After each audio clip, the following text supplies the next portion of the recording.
William Carey చెప్పులు కుట్టుకునేవాడు భారతదేశానికి వచ్చినప్పుడు చిపారా అని అన్నారు. 44 భాషలు నేర్చుకున్నాడు. 40 భాషల్లోకి బైబిల్ తర్జుమా చేయడం మొదలు పెట్టాడు. 28 భాషల్లో కొత్త నిబంధన, 17 భాషల్లో పూర్తి బైబిల్ తర్జుమా చేసి నీ చేతుల్లో ఉన్న ఈ తెలుగు బైబిల్ పెట్టింది ఆయనే.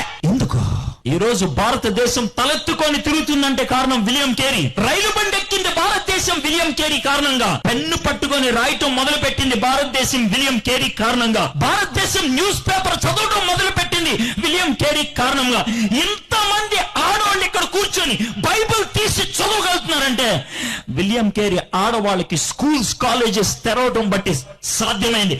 మీ తాత చచ్చిపోయిన తర్వాత కూడా మీ నానమ్మ, అమ్మమ్మ బతుకుందంటే కారణం సతి అనే దాన్ని విలియం కేరీ అంతమొందించడం బట్టి.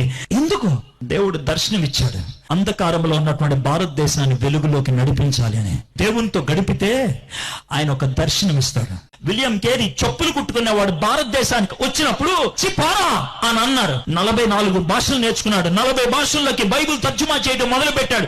28 భాషల్లో కొత్త నిబంధన, 17 భాషల్లో పూర్తి బైబిల్ తర్జుమా చేసి నీ చేతుల్లో ఉన్న ఈ తెలుగు బైబిల్ పెట్టింది ఆయనే.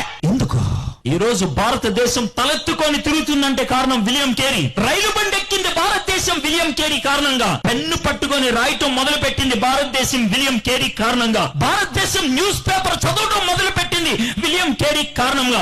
ఇంతమంది ఆడవాళ్ళు ఇక్కడ కూర్చొని బైబిల్ తీసి చదవగలుగుతున్నారంటే విలియం కేరీ ఆడవాళ్ళకి స్కూల్స్, కాలేజెస్ తెరవడం బట్టి సాధ్యమైంది.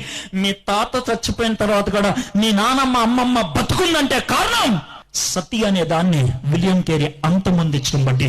ఎందుకు దేవుడు దర్శనం ఇచ్చాడు? అంధకారంలో ఉన్నటువంటి భారతదేశాన్ని వెలుగులోకి నడిపించాలి అని. దేవునితో గడిపితే ఆయన ఒక దర్శనం ఇస్తాడు.